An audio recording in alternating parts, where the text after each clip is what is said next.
नमस्कार विद्यार्थी मित्रांनो, आज आपण इयत्ता दुसरी गणित या विषयातील संख्यांची स्थानिक व दर्शनी किंमत पाहणार आहोत. चला तर मग आपण सुरुवात करूया. आपली पहिली संख्या आहे 32. पण इथे काय केले, अधोरेखित केलेल्या अंकाची आपल्याला स्थानिक किंमत आणि दर्शनी किंमत लिहायची. मग बघा बरं, 32 मध्ये आपल्याला 3 ला अधोरेखित केलेलं आहे. आता 3 याची दर्शनी किंमत लिहायची. दर्शनी किंमत म्हणजेच काय, आपल्याला प्रत्यक्ष दिसत आहे तो अंक किती दिसत आहे, 3, म्हणून याची दर्शनी किंमत किती येणार, 3.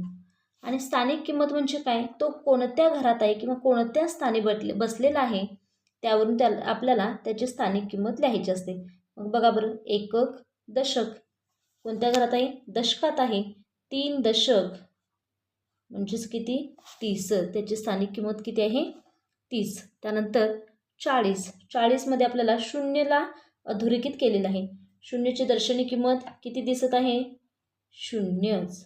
आणि कोणत्या घरात आहे तो, एककाच्या, म्हणजे फक्त 0च.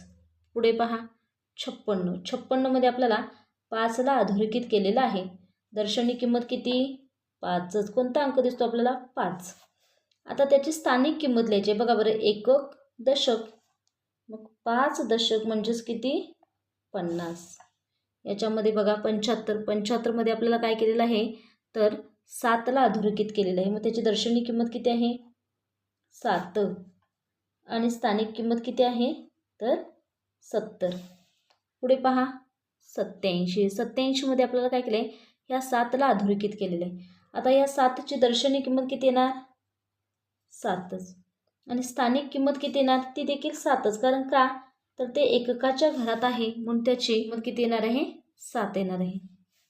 त्यानंतर पुढे पहा 31. यामध्ये काय केले, 1 या अंकाला अधोरेखित केलेलं आहे. मग 1ची दर्शनी किंमत किती आहे, 1च. आणि 1ची स्थानिक किंमत देखील किती आहे, 1च. कारण का, तर ते एककात आहे म्हणून आपल्याला 1 लिहायचं आहे.